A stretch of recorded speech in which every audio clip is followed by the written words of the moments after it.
Salam əziz balalar. Bugünkü dərsimizdə biz sizinlə sözlərdə samitlərin yazılışına dair bir neçə tapşırığı yerinə yetirəcəyik. Əgər xatırlayırsınızsa, sözlərdə samitlərin yazılışı ilə bağlı il ərzində çoxlu qaydalar öyrənmişdik. Bax, bu tapşırıqlarda da həmin qaydalardan bir daha istifadə edəcəyik. A tapşırığının şərtinə baxaq. Oxuyun, cümlələrdə səhv yazılmış sözləri müəyyən edin. Öyrəndiyiniz qaydalardan çıxış edib fikrinizi əsaslandırın. Gəlin cümlələrə baxaq. Meşə çaqqalsız olmaz. Fikir versəniz, burada tərkibində qoşa hərflərin işləndiyi qaydaya uyğun olaraq çaqqal sözü verilib. Əgər yadınızdadırsa, qoşa Q hərfi işləndikdə həmin hərflərdən biri tələffüz zamanı K kimi tələffüz olunur. Və bu söz səhv yazılmışdır.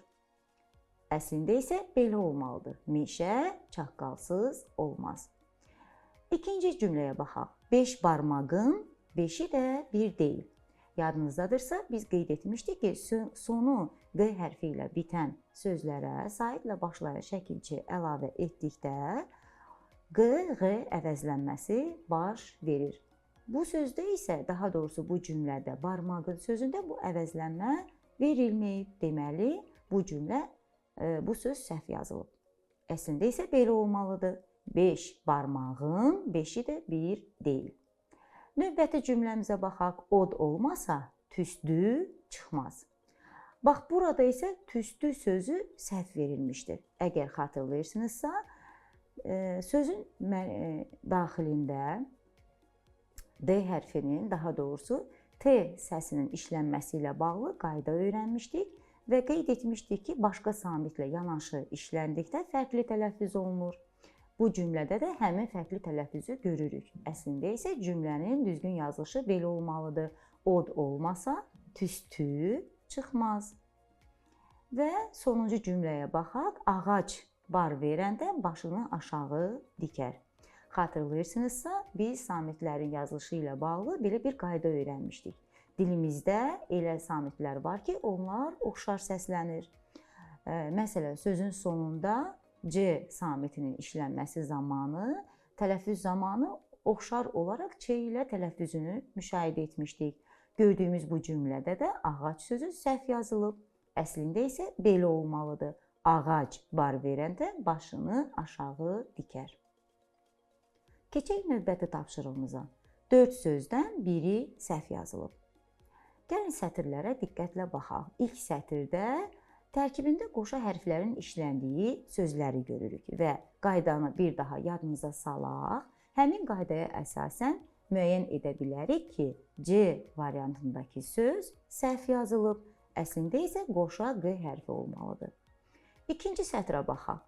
Bu sətirdə isə tərkibində T və yaxud Q hərfləri olan samitlərin yazılışı ilə bağlıdır.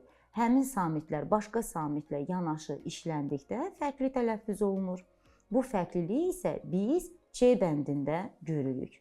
Deməli, burada söz məqsəd yazılmalıdır. Digər sətrə baxaq. Gülünc, qəşəng, 4, çəkic. Burada da yenə də biz oxşar səslənən samitlərin tələffüzü və yazılışı ilə bağlı öyrəndiyimiz qaydaya əsasən deyə bilərik ki, burada səhv yazılmış söz A bəndindəki gülünc sözüdür. Əslində isə sözün sonunda C samiti olmalıdır. Digər sətrə baxaq. Bu sətirdə isə biz səhv olaraq C bəndindəki çiyələkin sözünü götürəcəyik. Əgər xatırlayırsınızsa, qeyd etmişdik ki, sonu K hərfi ilə bitən sözlərdə çox zaman saitlə başlayan şəkilçi əlavə olunduqda K-Y əvəzlənməsi baş verir. A, B və C bəndlərindəki sözlərdə bu əvəzlənməni görürük. Daha doğrusu B və C bəndlərində görürük. A bəndində isə samitlə başlanan şəkilçi əlavə olunduğu üçün heç bir əvəzlənmə baş verməyib və düzgün yazılıb. Lakin Ç bəndində isə əvəzlənmə baş verməsi tələb olunduğu halda heç bir əvəzlənməni görmürük. Deməli, bu söz səhv yazılıb. Sonuncu sətrə baxaq. Qayığın, soyuqdan, balığı və qaşıqda. Fikir versəniz, qaşıqda sözü səhv yazılıb. Əslində qeyd etmişdik ki, sonu q samiti ilə bitən bəzi sözlərdə bu samit x və ya q kimi tələffüz olunur. Burada da həmin səhvi görürük və belə çıxır ki, C bəndindəki söz digər sözlərdən səhv olduğu üçün fərqlənir. Keçək növbəti tapşırığımıza. Nöqtələrin yerinə uyğun hərflər artırıb cümlələri köçürün.